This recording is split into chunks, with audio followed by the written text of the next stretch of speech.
All right. I think we're good. Hi, everybody. Let us know if you can't hear us because we yeah. had some technical difficulties. We had some setup issues, but I think we're doing good. Let's get this so we can get just a little bit of the fire going here. There we go. Oh, it's warm. All right. Well, good evening. Happy New Year. Happy New Year, Chloe. Happy New Year. Here is your handy dandy toasting stick. Yeah. And our handy dandy marshmallow pop. That's right. Give So- you marshmallow. Give you marshmallow. There you go. Poke. And I have 2 Oreo cookies to wedge this in between. Oh my gosh. That is, you know what? Live it up. It's New Year's Eve, but that is a lot of sugar. Now, should I burn my marshmallow and then blow out the flame, or do Society of Slow Toaster? That's a personal choice. I'm gonna do If you slow toast or burn, I mean, you're wrong if you burn your marshmallow, but No, I like sticking it in the fire, letting it flame until the flame turns blue and the outside is all black. I blow out the flame, take the outside of the crispy marshmallow, eat the crispy, burn it again, take the crispy off until I have a nice gooey inside. excellent. Tell you what, grab the phone and let's just do a double check. Oh, Can we I? have had. Okay, so one person just commented 2 random things to get first for bragging rights. First for bragging rights. Well done. One person said Happy New Year. Happy and New then Year. Bazemore, who has joined us for quite a few live streams, has said, hey, Happy New Year's. And then someone called Mig190 said, Oh, it's my friend Miguel. oh, Hey, Miguel, nice to see you. and she said, that is a lot of sugar. It is a lot of sugar. Well, Miguel is also a dad. He has 3 kids, so he knows how it goes. But it's New Year's Eve. Yeah, so Miguel, nice to see you. Miguel joined me previously for our review of Pride and Prejudice and Zombies, in which he provided excellent military advice. He commented on the military tactics in the book and film. And Bazemore, nice to see you. And thank you so much for the long-term support that you've given the show and for the support you gave to my impromptu piano recital that I did. It was kind of random the other night. I was just like, oh, you know what? I got half an hour before things get crazy. I'm just going to play some songs and see who else wants to just zen out for a few minutes before Christmas gets nuts. Why so is the camera? thank you. Oh, yeah. Oh, here we go. Hello from Michigan. Hello to Michigan. I bet you are colder than we are. So It is cold. it's not that cold. It's cold. It's not that Right. cold. Listen, I grew up in a really warm place and I just can't stand the No, cold. it's true. We are California girls, but it's not that cold. It's not, you can sort of see your breath. No, okay, I can right. see a lot. I'll put it this way. If you talk to someone from Michigan, I promise you, it's not cold here. Anyway, It's so cold. I wanted to start the evening with a little bit of book drama that erupted over the holidays. And this was one that I hadn't really talked to you about, Chloe, because as a rule, I don't talk politics with my kids. I talk civics. Like we talk about current events and we talk about, civics and being a good citizen and all that. But I don't talk grown up nonsense with my children because why would I do that to them? But I did notice over the holidays that the author David Walliams has been canceled. What? And, because he's a creep. He's allegedly a creep. So His books are pretty good. his books are extremely successful. He's sold millions and millions, and he's written dozens of children's books. He started out as a comedy writer, like he was on a comedy show called Little Britain, where they did like sketch comedy, that kind of thing. And I don't know. I had 1 or 2 people ask me about this. For the most part, I don't really like to get into like these kinds of gross, tawdry bits of drama. So I don't really have an opinion because I wasn't there. I'm not involved. I don't know what I'm doing. I will say this guy has made publishing a lot of money. He has made millions for his publisher. He wrote a book called Millions. Oh, did he? Yeah. Oh, he wrote a book called Millions. He wrote a book about a boy who robbed a train and got millions of pounds. Oh, well, At least Oh, okay. Well, there's a lot of his books anyway, but the fact that he was dropped and then it's come out that like the publisher advised young female employees to like never be alone with him. I mean, I don't know. I feel like most people can kind of read between the lines and have a pretty good idea. I have no idea what happened. I can't say if he is or he is not a scumbag, but like people get power, their heads get big, things, kind of get ugly sometimes. So, like, am I surprised that a rich and powerful man is accused of behaving badly? No. But like again, I wasn't there. I don't know what happened. So that's about all I really have to say about that. But as far as this goes for you, Chloe, you get to make up your own mind about whether or not you want to keep reading his books. And I would just generally say, just watch out for creeps. Just watch out for creeps. That. I had a few. She tells me this like every single week. Well, you're 11. You're at an age. Why are you revealing all my personal information? You tell everyone you're 11. No, I don't. Oh, okay. All right. I only tell my friends and people who ask. Okay, fair enough. All right, so I had a few comments from you guys when I asked you what were the best movies based on book adaptations that you had seen this year. And Dragonflash09 said, I was going to say the best Christmas pageant ever, but of course that was last year. But it came out on DVD this year, so let's count it. I say let's count it. That movie's outstanding. It is amazing. I rewatched it this December. It's so funny. It is basically the same, apart from the scene where they deliver the ham to the Herdmans. That is it, and that goes with the story. Well, and I feel like the part where they added the bit with the ham, it actually really made the story kind of deeper. Yeah, because then you know that they love ham, and then they're like, oh, we should probably be more nice. Yeah, well, and it shows how like the community hadn't totally given up on the Herdmans. Yeah. So SE311 said, I hated the new Frankenstein. I even watched your review of it, thank you, before watching the movie itself, but I couldn't get past the bad special effects and the weird changes in Frankenstein family dynamics. I ended up stopping the film as the creature's story was about to start. I decided I'd rather just listen to the audiobook again, and guess what, Essie? That's fine. You don't have to like anything. Nobody has to tell you what you are and are not allowed to like. If it's not your cup of tea, then you don't have to enjoy it. Yeah. I mean, and that's the thing about film adaptations is you can love them, hate them, or kind of be in the middle. And the book is always there for you. So I really enjoyed the film, but I really like Guillermo del Toro as a filmmaker. He really, really, really changed the book a lot for the film. Like he told a completely different story. But I did like the story he told. But if you didn't like it, that's okay. That's your business. Question. Mm-hmm. You know the monsters, Frankenstein. Oh, were they evolved around the creature in the movie Frankenstein or book or whatever? Okay, so you mean like the different monsters that they call like Frankenstein?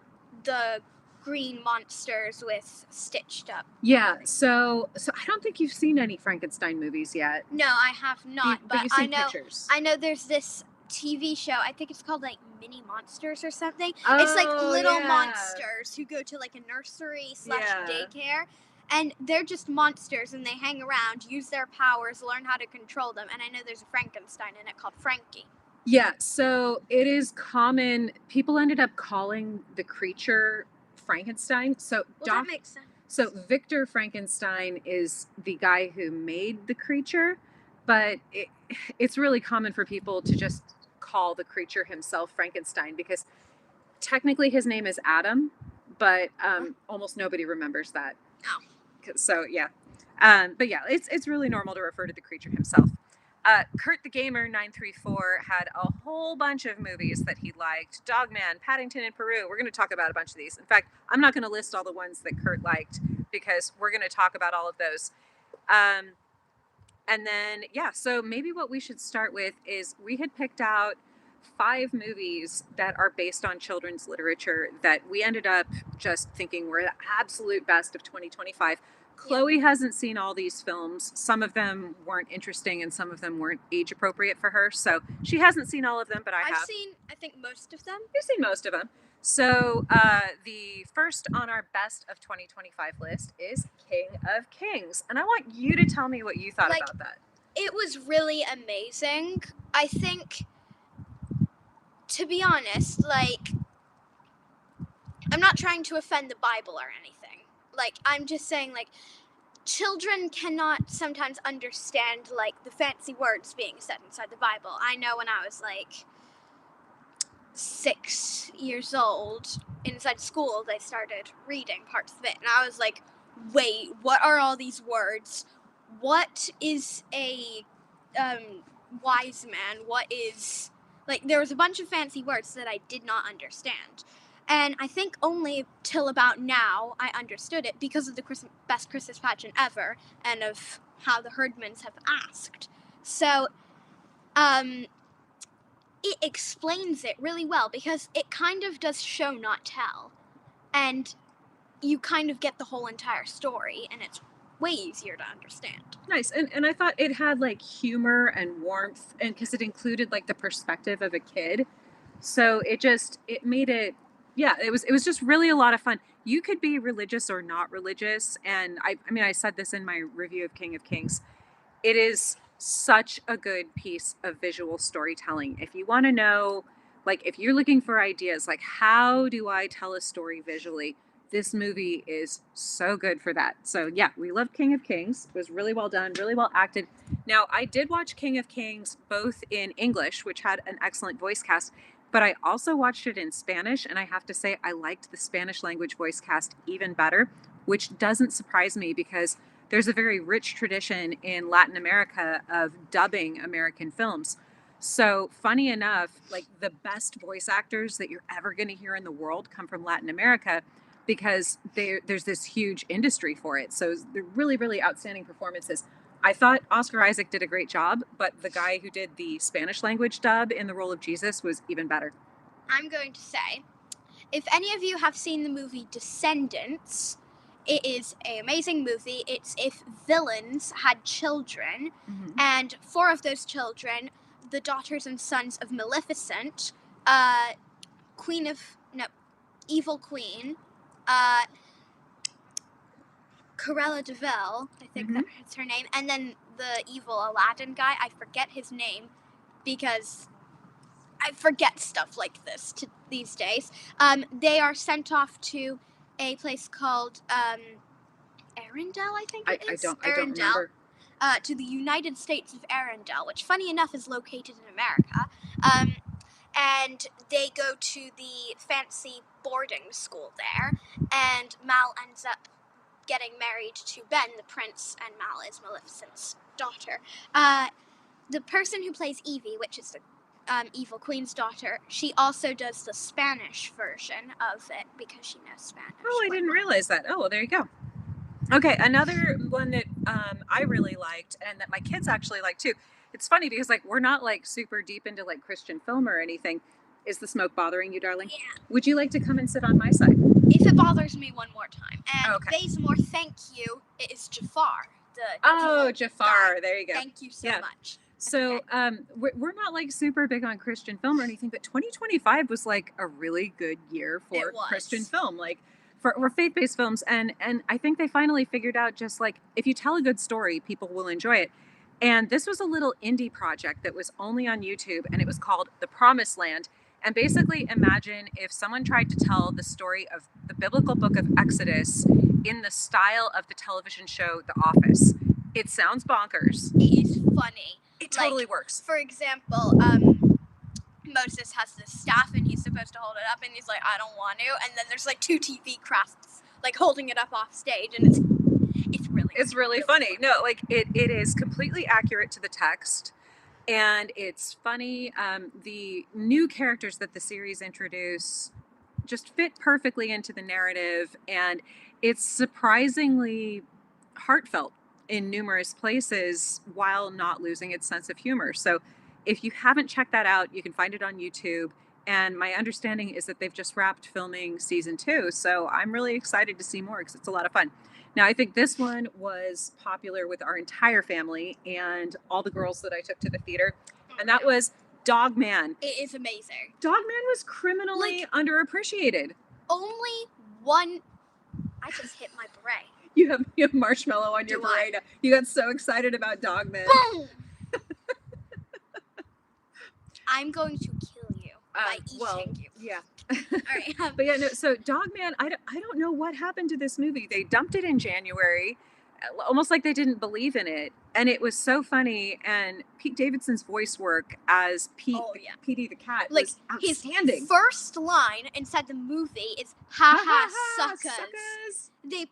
They purposely say "super" as "supa" Just and like in the "suckers" as "sucka," and I really liked how during really emotionally charged moments, like when the cop is like, "Oh, we've turned Officer Knight and Greg the Gog into a super cop," it has the word "super cop" go over him, and then he like knocks the letters over, and Petey also says super cop, and then he shreds the letter with his hands. Yeah, like it really draws upon the fact that this is a comic book, and so it introduces text in, but like, and this is another one where it was funny, and then all of a sudden it could be really like emotionally touching. So if you haven't seen Dogman, you do not have to have kids to watch Dogman. Like, this is one that adults will appreciate, and if you do have kids, you'll definitely enjoy a lot of the humor, because like the part where Petey is trying to get little Petey to go to bed, like, it's oh my gosh, like Petey's like, "And this is your room," and like a little sign, it says kids room,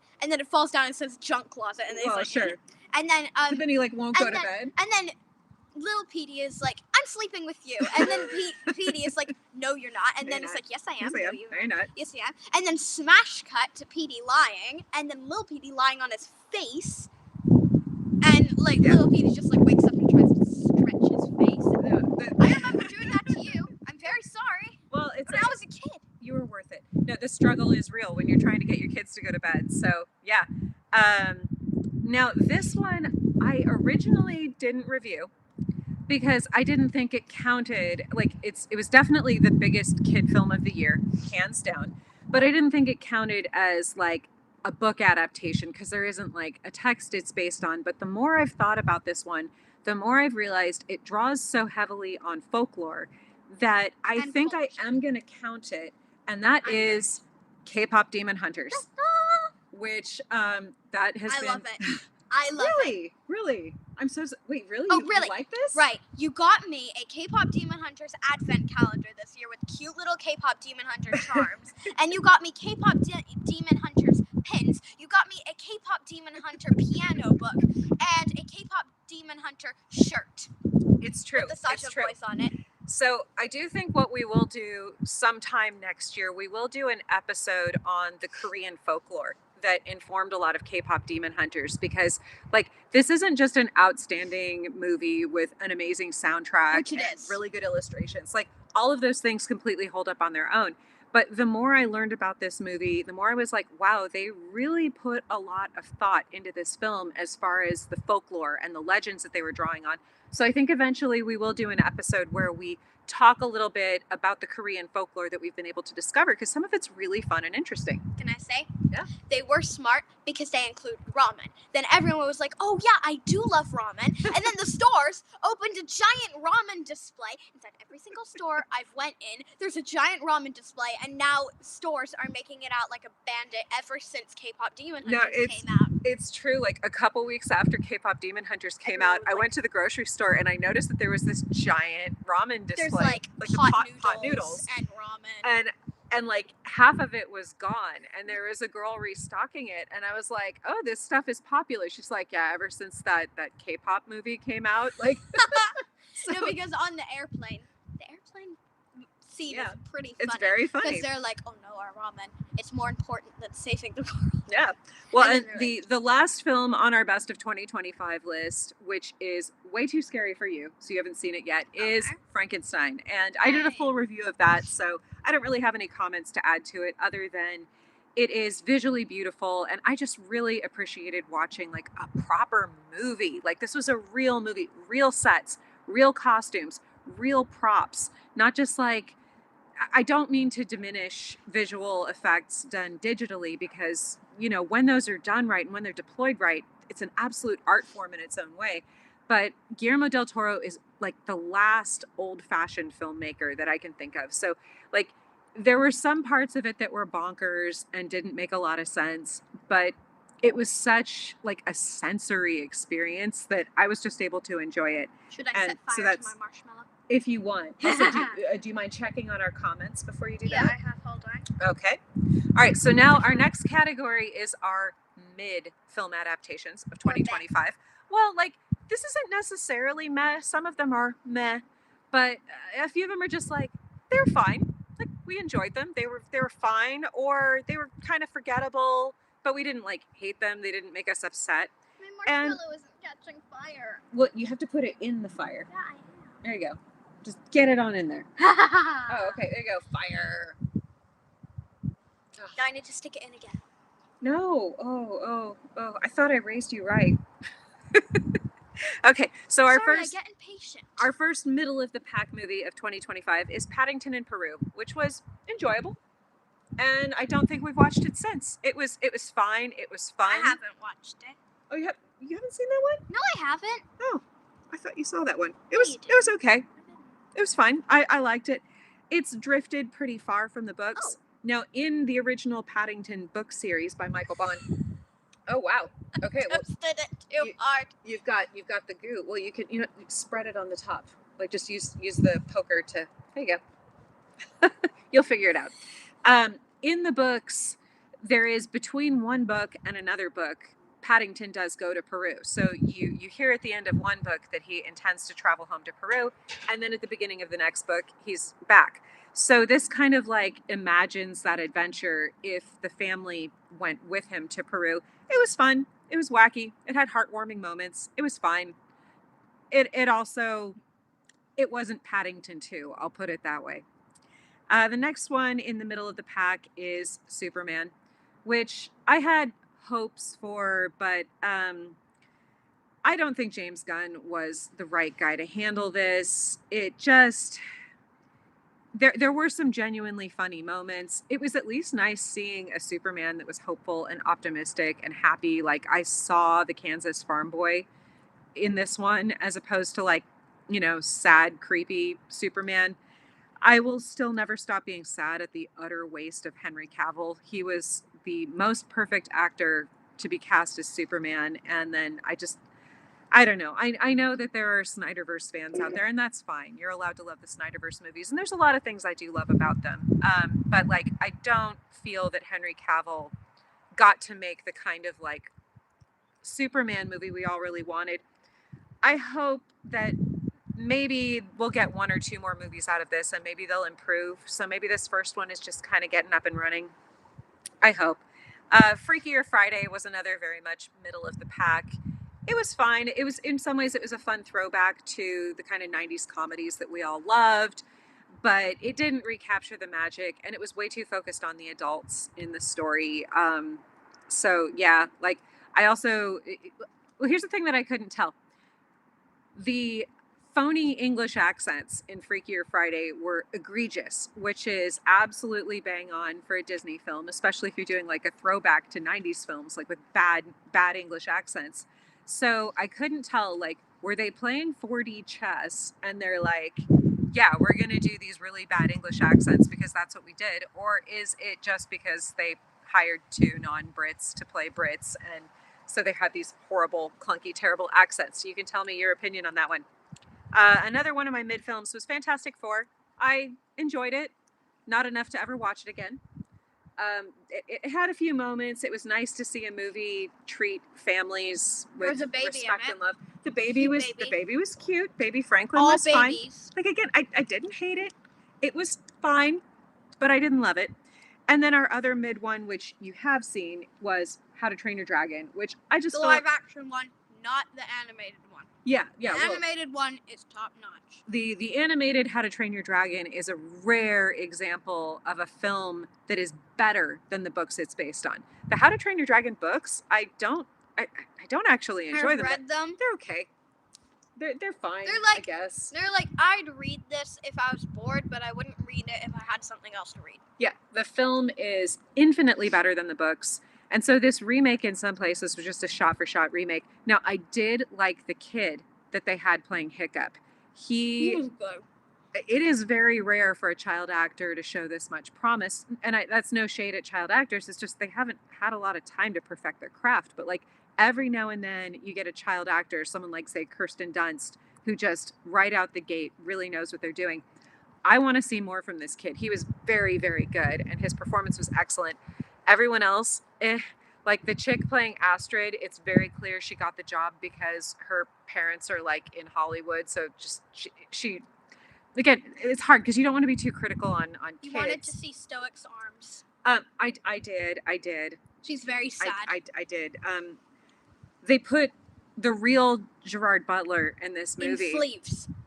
In sleeves. Now, if we're going on accuracy, if you saw the animated How to Train Your Dragon, Stoic the Vast had no sleeves. No, don't worry about it. They'll believe me. Stoic the Vast did not have sleeves. Rewatch the movie. And yet, in this movie, I watched this whole remake.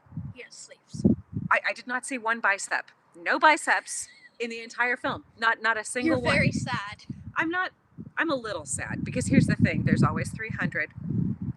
You'll see it when you're older. Anyway, yeah, so How to Train Your Dragon was largely unnecessary unless you are interested in making stacks of cash, which they did. So they'll be making more of them. But I felt that it was not, you can't build on perfection, and animation was absolutely the right way to tell that story, and live action didn't really do anything. And so they're just kind of cashing in on the like nostalgia. But I will say this, at least it's way better than any of the Disney live actions, which are fairly soulless. This one at least seemed to be celebrating the first movie. Question. If the Minecraft movie had anything to do with literature, where would you rate it? Oh, I'd rate it top. So the Minecraft movie is the cinematic equivalent of bubble wrap. It is fun. No, look, here's the thing. Sometimes trash is fun. I learned a lot of things in Minecraft from that thing. Yeah. I made a whole Steve's Lava Chicken shack inside Minecraft. Fantastic. That works, and it drops a cooked chicken.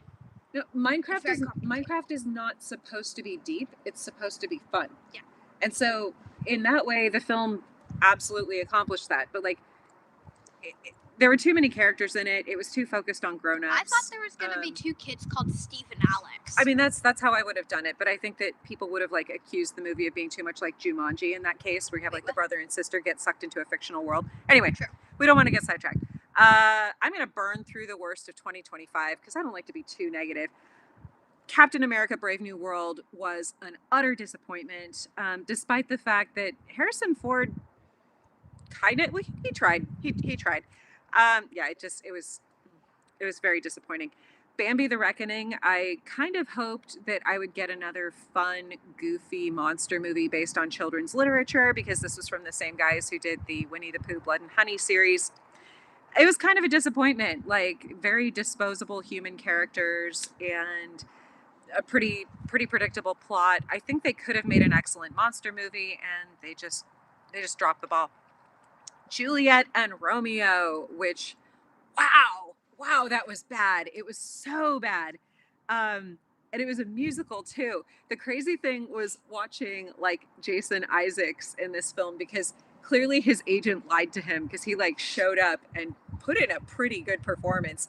I don't think he had any idea of what the actual result of the film was going to be. Like they didn't tell him that it was going to be a cheesy girl boss musical. So yeah, that was terrible. Christmas Karma was just an absolute mess. It was a disaster. It was made by people who don't understand A Christmas Carol by Charles Dickens, don't understand what the story's about, and it was so full of so much random junk, like that. So yeah. But the absolute worst film of 2025, as we all know, is Snow White. Snow White. The live action one. The live action Snow White. It was contemptible. The day after I watched the live action Snow White, I literally had nightmares about those gnome the dwarves. I cannot call them dwarves because they are not cute. They are not friendly, and they just kind of dump her on a rock. Like, after Snow White dies, they're like, oh, she's dead. Let's chuck her on a rock. She'd love that, right? And it's like, right, I can see you are AI because you are stupid. Yeah, it was pretty bad. I don't know. There's not too much more to say about that movie. Equal to the people inside the funny goose game that I play when I am a goose and I annoy people. That's what I do when I'm angry instead of annoying real people. The Untitled Goose Game, very good game. It's really fun. Yeah. It is on the Xbox, and you just run around as a goose. You have a to-do list, so you can really annoy people, break stuff, and you can do whatever you want. Unfortunately, if humans get angry at you, they chase you away. And it makes me feel sad. Well, and what we can conclude is a random Xbox game was better than Snow White. Do you want to check in on our comments while we get ready for our 2026 predictions? Oh, wow, this is a lot. Okay, what do we got? Where to start? Oh, okay. So Basemore said that, I think it was around when we were talking about K-pop Demon Hunters, he said, excellent film. Miguel said, what adaptations are you looking forward to in 2026? Miguel, we're about to start talking about that. Basemore said... Don't worry, you're not on fire. You're fine. Bazemore said Superman and Lewis, the most recent CU Superman show, was great. Okay. I'll have to check that out. Llama Dungeon, I love the name, said, I'll give Superman credit for looking at an established Superman in a way that we haven't really seen, where Lewis has already known. Otherwise, agree, pretty average. No, you know what I did like? There was a very funny joke. I mean, I'm assuming that everybody's fine with spoiler talk at this point. At the end of the movie, like, Superman and Lois sneak off together, and like, did I say Lewis instead of Lois? It's fine. It's fine. I'm not good with reading. That's okay. No, but then basically, like, it's clear that Superman and Lois think that they've been keeping their relationship under wraps, and then like, what is it? So it's like that the head of the Daily Planet. I want another marshmallow. You can have another marshmallow. Yes. It's New Year's Eve. Live it up. Yes. So like the head of the Daily Planet and Jimmy are talking. He's like, so they've been together for a while, right? And they're like, yeah, they've been together, and it's very clear that everybody knows that, like. So I did like that joke. There were moments in Superman that were genuinely fun and kind of captured the warmth and the happiness and optimism. So like it had a few moments. That's why it was in the middle of the pack. I didn't hate it, but I hoped for a little bit more. Let's move on to 2026. There were a bunch of other movies in 2025 that we missed. Oh, we have more. Oh goodness. Okay. We have like 7 billion. I'm over exaggerating. By all means. Lori said, hi everyone, happy new year 2026, let's go. Let's go. Kuba 42, I think, said, it's always a shame when the best futures are hidden. Miguel said, always need the eye candy. Bazemore said, Snow White was awful. I recommend Jonathan Pigue's modern fairy tale rewrites. I would be happy super chatting you the money for the books if the money is the issue. Well, that's very sweet. It's really more of an issue of time. There's so many good stories to read. It's in my queue. I have a lot to read. And Llama Dungeon, still love the name, said Snow White was worse than the War of Worlds. I guess it was because the War of Worlds didn't try to be better. And then Miguel said Nolan's Odyssey. I think he was asking a question. We'll get to that. Don't worry. We'll get to that. Okay. Thank you for commenting, everyone, and letting us know what you think about movies and yes. So that was 2025. So out with the old, and now in with the new. You're gonna burn it. Oh no, slow toast. Tell me if you're tell me if you are. Oh dear. Tell me if your team slow toast or if your team burn. I'm too impatient. I know. Okay, so 2026. I can only kind of make predictions on a lot of these. This one's kind of bridging the gap between 2025 and 2026. So far, I am enjoying season 2 of Percy Jackson. It's not perfect, but it's really, really good, and it's surprising because I've been you got your molten coat off of your marshmallow. Disney has really not impressed me in recent years, and this is like one series that I will say is actually decent. Again, there's a few things where I'm like, eh. I think in this second season they're giving Clarice too much attention. She's not a character that is really that deep in the book, and she's just kind of meant to be a secondary antagonist. So they seem to be giving her a lot of play, but whatever. Generally, the TV series is darker than the tone of the book, but it works, and I'm enjoying it. So I want to see the last few episodes. It looks like Lori is Team Slow Toast. Team Slow Toast. All right. Anyone Team Bernie's? It's really yummy. It's yummy. Do we need to make T-shirts where like Yes. it's like Team Burn, Team Slow Toast? Sometimes I slow toast when I'm like, whatever.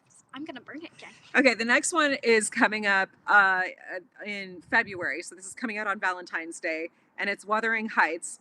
This one I was always going to struggle with because I hate this book.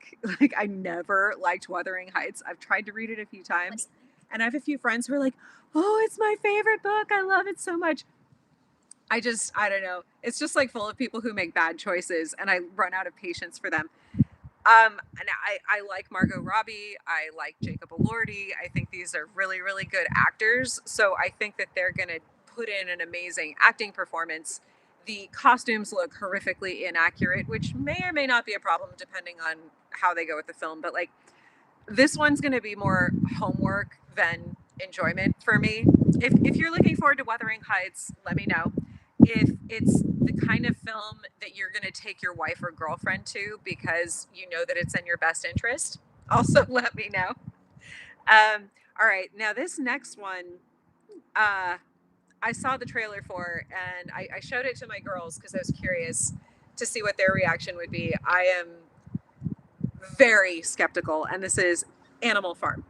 Now, I am a huge worshiper of George Orwell. I have not only read his novels, but just about all of his essays and quite a lot of the journalism that he wrote. He is one of the great masters of the English language, and his writing remains extremely relevant in every time period, even today. And this was turned into an animated feature directed by Andy Serkis, and it doesn't look very good. It looks like they've completely missed the point. They've relocated it to America, and they've made it about like, there's like more human characters jammed into it, and then there's this like DreamWorks animation style like fart humor in it, and it's like, this is not Animal Farm. I am not excited about this book at all. It looks like Bazemore said, "I am Team Slow Toast. I was Team Burn as a child, but patience." So when you were a child, you did childish things, and then when you became a man, you put away childish things. I might do that, but for the... Can I have another marshmallow? You can have one more. It's New Year's Eve. You can have one more, but then not any more sugar this close to bed. Okay, so yeah. So Wuthering Heights looks like homework. Animal Farm looks like a punishment. Let me know what you think about that. Pink or white? Oh, that's a personal matter. So it's weird. In England, all the marshmallows are pink and white. You can't just get like a bag of plain white marshmallows. You can. Rarely. Yeah, I've seen plenty. Really, really rarely. Somebody choose pink or white because I cannot see, choose. This is how you do a marshmallow. I'm gonna do a slow toast this time. Slow toast, See? gooey. Oh, see, it's nice and gooey. Somebody comment pink or white, or I'll have to decide by flipping a coin. Even though I don't have a plate. Do I have something in my pocket? I don't get involved in religious matters. So if you're... Oh, pink! It's decided! Kuba42, however your name is said. Thank you. There you go. All right, so our next trailer that we had seen for next year is Supergirl. It doesn't look very good. Yeah, I'm not super optimistic about Supergirl either. I am a huge fan of Superman comics. I read a lot growing up, and one thing that I really loved as a kid, they played in reruns on local radio, and then the fun part is now you can find them online because it's all public domain. The old Superman radio shows were outstanding, and they were so fun because a lot of the plots really had nothing to do with like kind of what you would think of as conventional Superman stuff, but because of the situation he was in, he had to hide the fact that he was Superman. So that was always the interesting thing, is Clark would get in these conundrums where he had to try to help people but not reveal that he's Superman. Supergirl looks pessimistic. I mean, I understand what they're going for. It's possible they could pull this off because they're trying to show how this is someone with like survivor's guilt. She went through a really horrible time with the fall of Krypton. Like, it's easy for Clark to be happy because he has no memory of what happened on Krypton. And then he gets adopted by like the nicest people in Kansas and has a very healthy childhood. So it makes sense that Kara has had a rougher time, but like, I don't know, in the trailer she says like what, Superman sees the good in everyone. I see the truth. And then she's just like getting drunk and having her dog pee on pictures of Superman. And Wait, hold on. Supergirl is getting drunk, having Crypto pee on pictures of. Okay, right. Pictures of her baby cousin, like not cool. Well, he's not really a baby. Well, but he's her baby cousin. He's technically younger. Yeah, it's a time travel thing, like time dilation. It's confusing. He was okay. So he was a baby when he left Krypton because he was traveling. Anyway, right. We'll talk time dilation later. That's the subject of another podcast. I have this Supergirl book. Like, Superman sees the truth in people, but it's not like Superman sees like everyone's like. Everyone can kind of see the truth in everyone, and it's like, okay, you don't have like. You're a hero. You should be nice. Yeah, exactly. And you shouldn't be like, oh, you're nice, you're mean, you are a murderer. Well, like Superman is not Batman. Superman should be bright. Superman should be happy. Superman should be optimistic. It's about truth, justice, and the American way, and all that old-fashioned stuff. And I don't care if it makes me a cockeyed optimist to like want to see those kinds of things. I think we need it sometimes, and that's what I want out of Superman. And I don't feel like I'm going to get that out of this Supergirl movie, but I will try to remain open-minded. It's Superman. Okay. It's not Supergirl movie. The Odyssey. Okay. I've seen the trailer for this. Christopher Nolan movies are extremely mixed for me. He's just very pretentious and like his movies are loud and heavy. The costumes look very, very weird, but it's possible they're going for like a really stylized look. They're definitely not going for like some kind of historical accuracy, which is fine.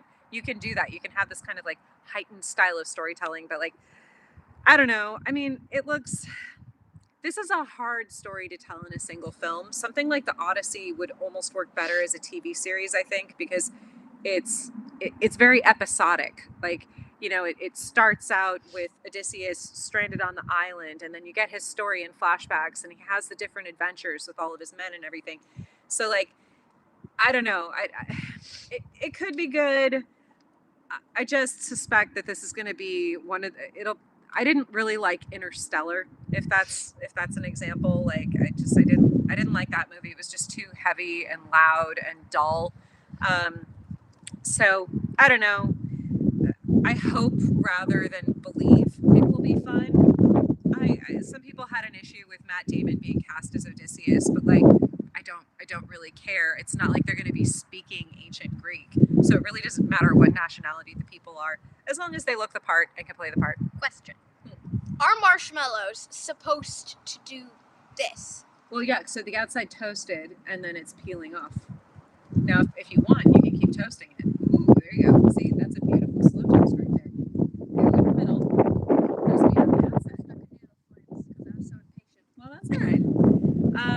There is an upcoming Cat in the Hat film. What?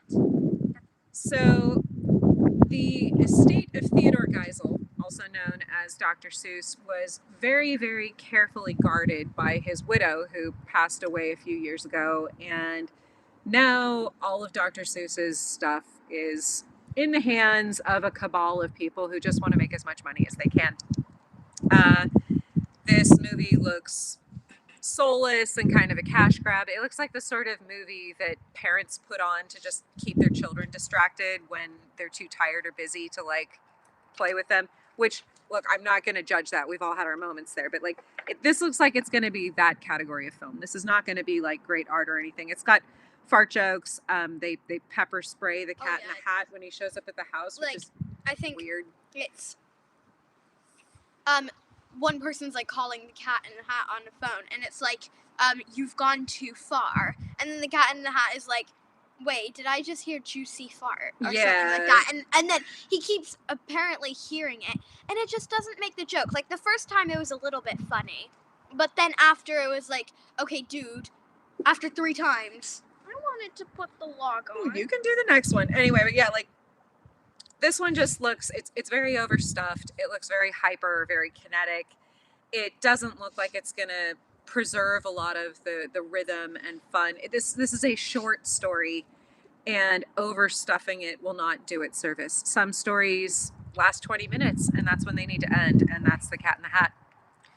I'd seen something about Ebenezer, A Christmas Carol, which is apparently going to star Johnny Depp and be like a spooky version. I mean, it could be good. There's not very much information about this film, but I'll just put it this way: it can't be worse than Christmas Karma, so I'll watch it. Did we have a comment? It looks like we have a new team for toasting marshmallows. So James Mason, 3,630 or 3630. Oh, he's been around for a while. 5630 Nice to see you, Jim. says he is Team Goldilocks, golden brown, crispy outside and gooey inside. That's the ultimate marshmallow. No, so we can't do it here because like we're trying to stay warm because it's actually really cold tonight. See, I told you.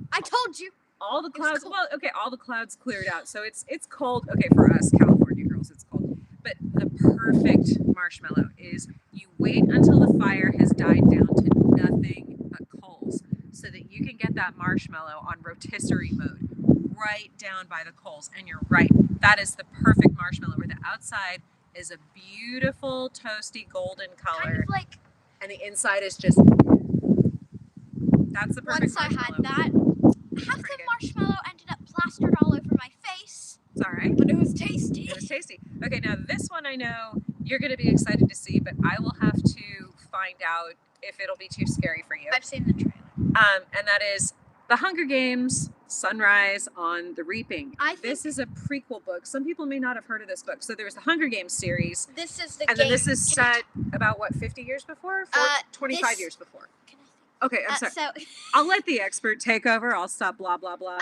Please, by all means. As you know, if you are a Hunger Games fan like me, so there's like this capital, and each year there's like 12 districts. They have to, like, choose a name, like kind of out of the lottery.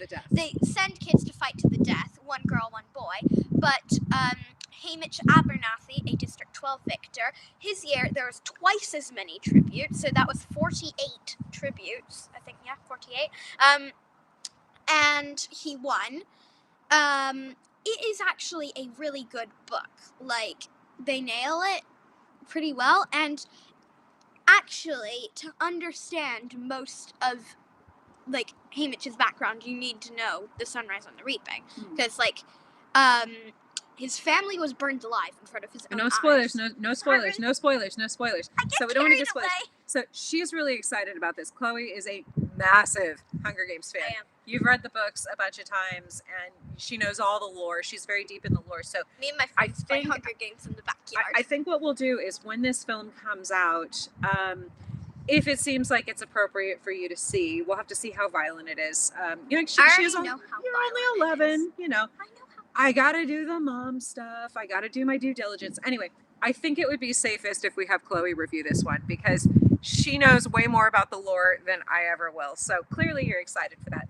One I am not excited for is Narnia, the Magician's Nephew. And this is going to be the first of the Chronicles of Narnia books directed by Greta Gerwig. Now, Greta Gerwig... Isn't that the chick who directed Snow White? No, she did... Oh, she wrote Snow White and then took her name off the script, which was smart.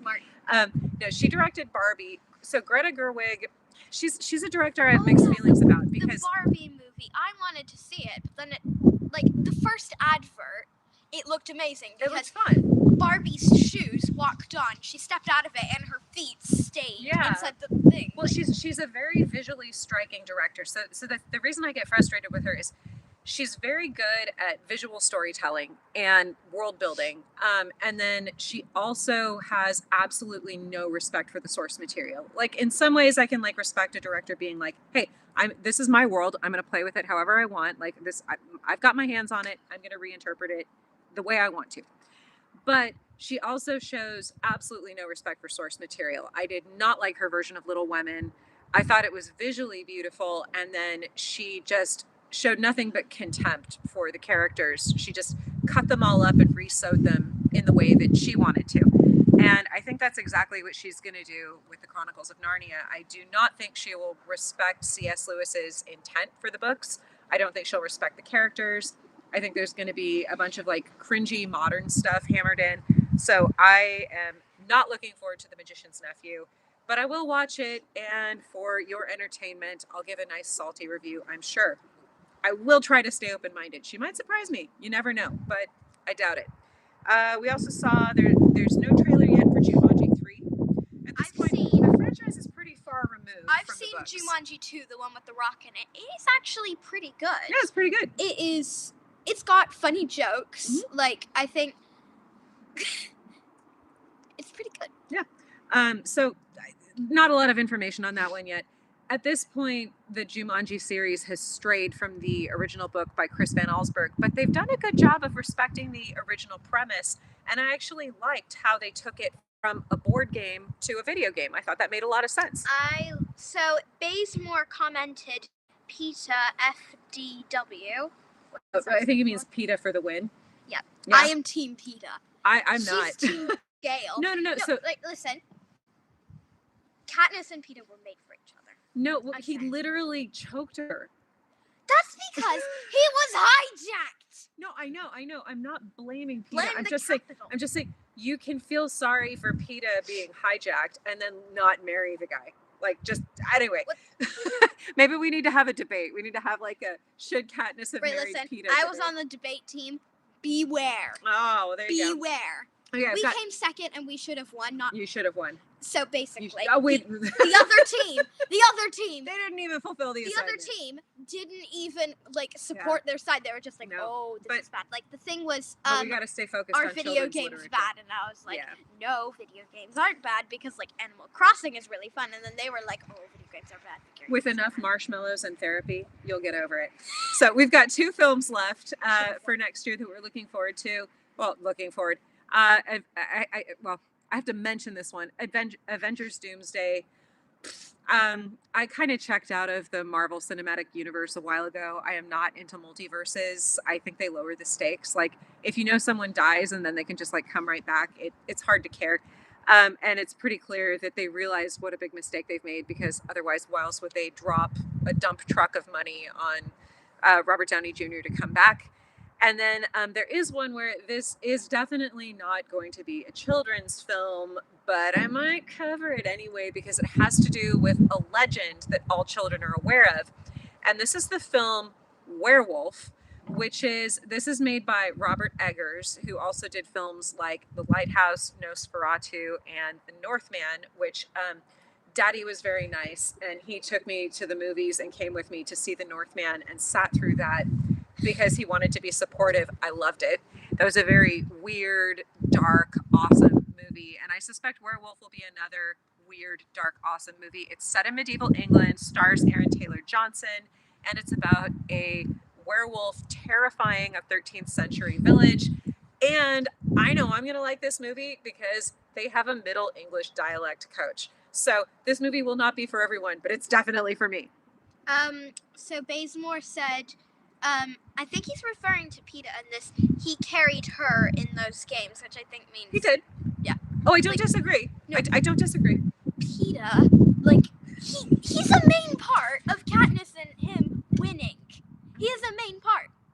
Yeah. Like, no, I don't disagree. I don't disagree.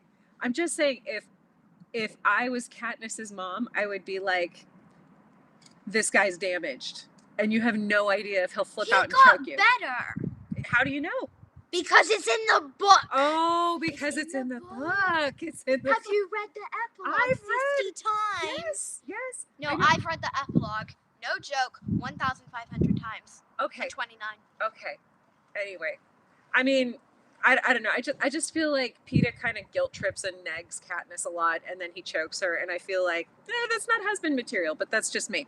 Anyway, I did have one thing I wanted to read to you guys as we wrapped up this evening. Unless, do we have any more comments I to have answer? proof. Minnesota said it is in the book. It Yes. is in the book. Giant capital letters. Yes. It is in the book, but you wouldn't know that at the time that 15 years later he'll still be sane. You don't know that. Right. I'm just saying, like, as a mom, like, think about it, like, as a mom or a dad. Is Katniss smart? Yes. Was she brain damaged? Katniss makes a lot of questionable choices, but she's very. I make a lot of questionable choices. No. So the thing I like. Ooh, fireworks. Yeah, well, we're going to be hearing more of those. So it was a little early when we got started, but we'll be hearing more fireworks as the night goes on. So the first time I read The Hunger Games, I didn't actually like Katniss because I was like, man, this chick makes bad decisions. But then I thought about it and read it again, and I was like, oh, okay, look, she is under so much stress and pressure. You can't. She never had any good choices to make. Bazemore's backing me. She only had bad choices Good job, available, Bazemore. right? So she had to make the least bad choice that was available to her in a lot of situations. And I came to respect her more as a character because she's just trying to survive, and she does. She survives. She survives. She deserved better, but like anyway. Yeah. I mean, being inside the Hunger Games twice in a row, being like brain damaged for about three times really. Kind of. Because you get Finnick's joke about welcome to the Hunger Games, right? Oh, like, yeah. But that is actually kind of that was true. A war. That was a full-on war. Yeah, but like... You know who I am? What? I am Team Finnick. Same. Finnick is the best character. He's the best. Like, if Katniss and, like, all those... No, he's got Annie. You don't have to end up with someone, but, like, no, Finnick is my favorite Hunger Games character, and, like, his death hits hard every time. Hard. I know, like, I've seen little, like, clips of his death. Yeah. It is actually so sad. So Bazemore said I was wrong. Tell me why I'm wrong. Right. Bazemore said, I'm talking Peeta as a whole. Yeah. And then he said, it's in the book. And then he said, anytime, Chloe. And then he said, agreed. And then Minnesota says Chloe knows her stuff. She does know her stuff. No, I don't dispute that. I'm just saying I wouldn't marry Peeta. I would. Okay, there we go. We've solved that. I'm saying I have a crush on him. Okay. And Lori said agreed as well. Oh my gosh. Thank you, people. Boy, I'm really on my own here, huh? That's okay. I'm all right with that. Should we make secure. Team Peeta versus Team Gale versus Team Finnick t-shirts? I'm pretty sure there's already Team Peeta and Team Gale t-shirts. What about Team Finnick? I would wear a Team Finnick shirt. Obviously. Team Finnick O'Dare. For like randomly, I drew a picture of Finnick's face and then just like stuck it on her bed. Well, now that we've established that I am wrong about Peeta Malark and you are right, and the entire internet supports he bakes cheese buns. Who doesn't like cheese buns? You can learn. Okay, all right. Who doesn't like cheese buns? Unless if you're lactose intolerant like me. Fair enough. Okay. Well, I did have one thing I wanted to read everyone just to say good evening before we sign off. And I wasn't going to read the whole thing because the poem goes on a little bit. But a poem I've always liked is Ring Out Wild Bells by Tennyson. And that is a poem about New Year's. And this is the first two stanzas of this poem.